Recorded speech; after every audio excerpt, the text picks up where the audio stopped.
Welcome to the Real News Network. I'm Jessica Devereaux in Baltimore. On Saturday, President Obama said that he would seek Congress's approval for U.S. military action against Syria, similar to his predecessor, George W. Bush, who did that a decade ago for the Iraq invasion. The Senate Foreign Relations Committee will come up with a new resolution that will likely be voted on next week. This is in light of the UK's parliament voting against airstrikes in Syria last week, and Secretary of State John Kerry, when asked on Tuesday whether the congressional vote would be binding, responded, quote, "Obama has the right to do this no matter what Congress does." With us to discuss the latest is Patrick Cockburn. Patrick is the Middle East correspondent for The Independent newspaper, who spent 2 weeks reporting from Damascus, Syria this summer.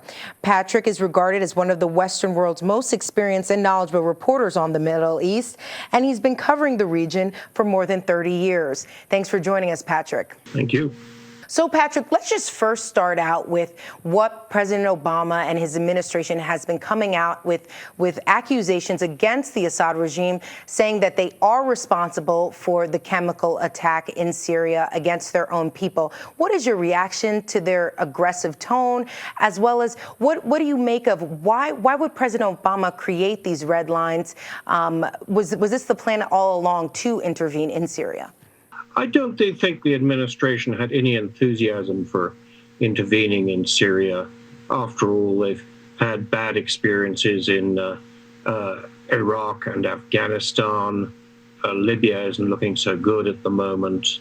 All the polls show people, not just in the US, but in France and Britain, are against intervention. So there is intervention at a covert level by the CIA, training cells of opposition fighters and organizing the supply of arms and equipment to the rebels, normally through Qatar, in the Gulf, the arms then going to Turkey and then going to the rebels. So that was happening, but I don't think that they had any great plan to intervene. And they're very conscious, clearly, of how many things went wrong during previous interventions in Iraq and Afghanistan, and suspect that Syria is going to be even more difficult. So why would President Obama even create these red lines to begin with? Well, it seems to have been partly accidental that he was so categorical in mentioning red lines. I mean, normally, any sort of political handbook tells you don't give red lines, don't box yourself into a corner, don't put yourself in a position where you're forced to act, or people will say that you're a chicken, that you don't dare do it. So that seems to have happened partly by accident. Of course, what's extraordinary about this whole event, and I think led to a lot of skepticism at the beginning that the Assad government had done it, was that it's so much against their interests. If there was one priority for the Syrian government, it was not to do anything that would provoke foreign intervention. And of course, the thing most likely to provoke that was the use of chemical weapons. So why on earth did they use them?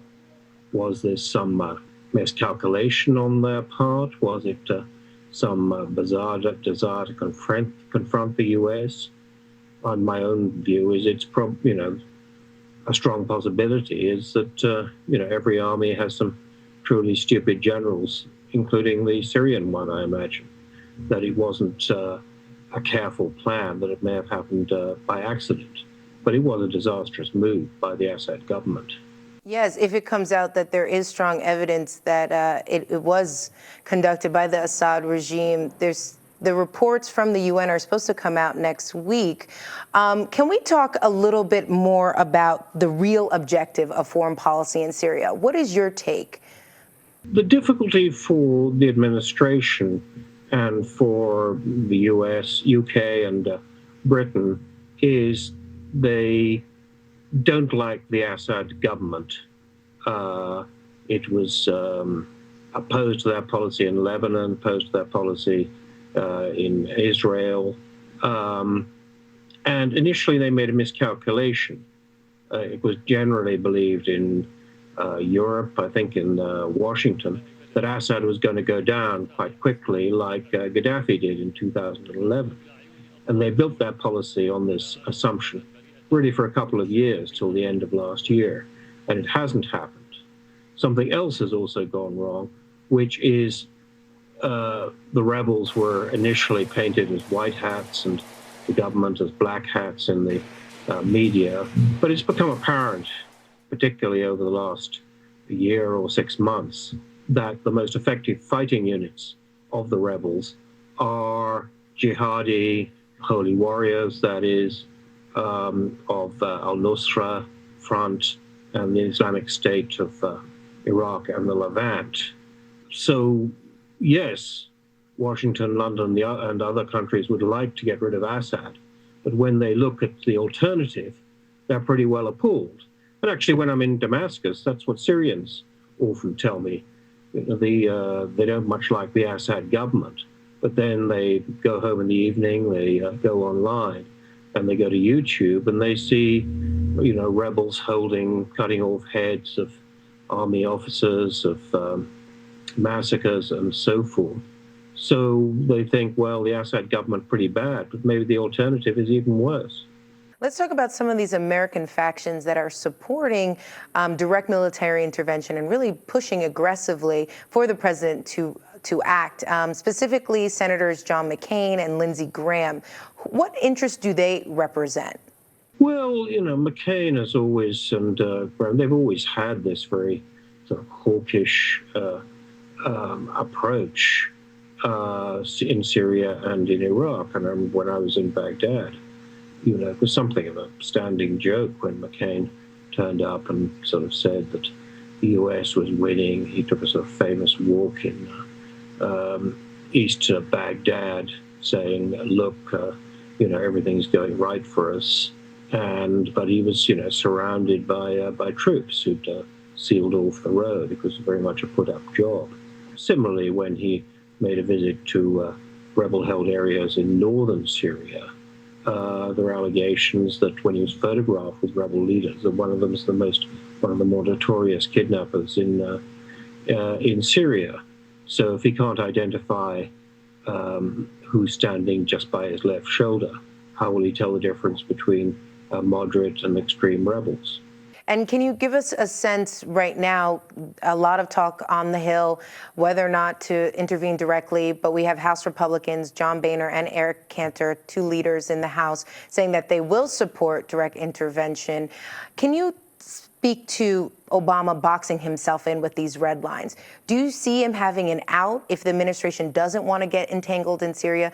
Do they have a way out to maneuver themselves out of direct intervention? The problem with this sort of operation is that, they fire the missiles, that's shown on television, there's a great big bang at the other end.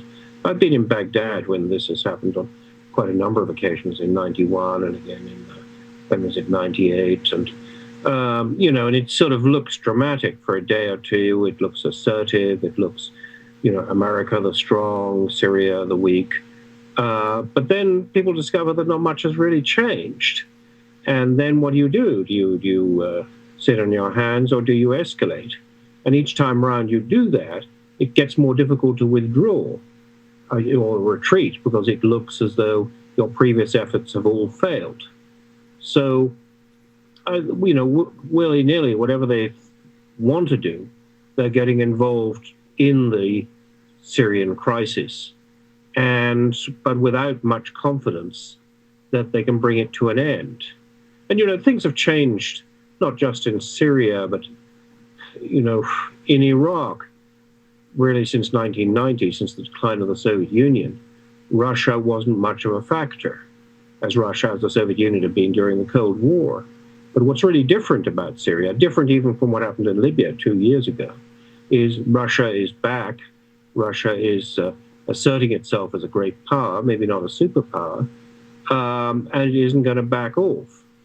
The same is true of the Iranians and Hezbollah. They think this is an existential fight for them, that it's Sunni against Shia, that if they don't fight in Syria, they'll have to fight later.